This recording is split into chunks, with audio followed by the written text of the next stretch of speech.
ಸನ್ಮಾನ್ಯ ಉಪಮುಖ್ಯಮಂತ್ರಿಗಳ ಅಧ್ಯಕ್ಷತೆಯೊಳಗೆ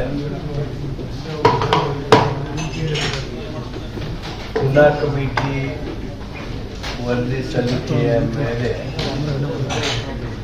follow up actions ತೆಗೆದುಕೊಳ್ಳುವುದರ ಬಗ್ಗೆ ಏನು ಕ್ಯಾಬಿನೆಟ್ ಉಪಸಮಿತಿಯನ್ನು ರಚಿಸಲಾಗಿದೆ.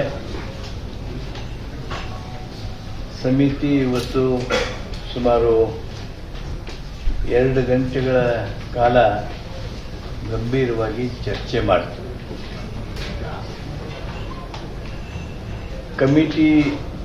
ಪುನಾ ಕಮಿಟಿ ಕೊಟ್ಟಿರ್ತಕ್ಕಂಥ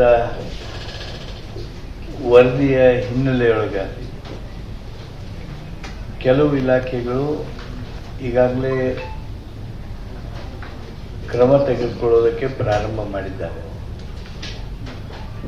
ಮೆಡಿಕಲ್ ಎಜುಕೇಷನ್ ಡಿಪಾರ್ಟ್ಮೆಂಟ್ನವರು ಈಗಾಗಲೇ PPE ಕಿಟ್ಸ್ ವಿಚಾರದಲ್ಲಿ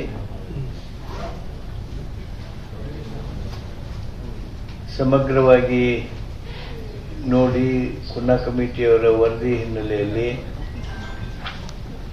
ಈಗಾಗಲೇ ಪೊಲೀಸ್ ಸ್ಟೇಷನ್ನಲ್ಲಿ ಆ ಗುನ್ನೆಯ ಬಗ್ಗೆ ಪ್ರಕರಣ ದಾಖಲಿಸಿದ್ದಾರೆ.